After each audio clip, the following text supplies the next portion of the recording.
per parelles. Feu-vos per parelles, allà com vulgueu. Qui s'ha quedat? Escolta, mira, Sandra. Bueno, la idea és molt senzilla.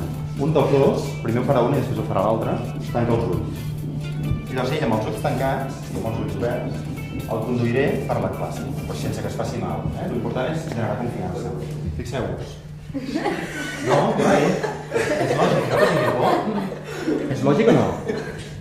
Vale, doncs, el que es tracta és que ho feu per parelles. Tanqueu els ulls, No els obriu, no feu trampes. Tanqueu els ulls tancats, com va? Confieu en la parella o què? No massa, Vale, fem canvi de parella. Vale? Heu de vigilar de tocar, No, silenci, silenci.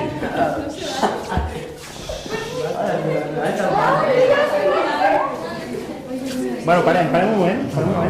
Per què creieu que no heu fet de silenci? Perquè els que tanquen els ulls tenen nervis. Els que tenen els ulls tancats estan nerviosos. Per què són nerviosos quan tenim els ulls tancats algú en dia? Tenen por. Perquè tenim por. Llavors, intentem fer-ho ara, però fixant-nos sobretot en què sentim al dit i cap on ens porta. Intentant no confiar en l'altre i no fer la broma, ¿vale?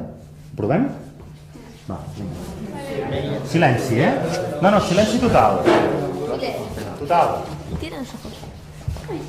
La primera vegada rèiem i no estàvem en silenci perquè teníem por.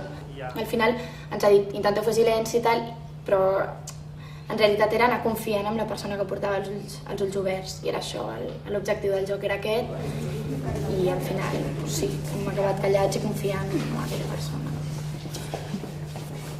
Vale, posem en ullana. Què us ha sorprès d'aquest joc? Creieu que heu guanyat confiança al llarg del temps? Sí. La confiança s'aprèn. No us ha sorprès que amb un sol dit puguem guiar una persona? Siguem capaços de comunicar cap on hem d'anar. Cada part del nostre cos comunica. Quan vosaltres poseu una bossa així, esteu comunicant.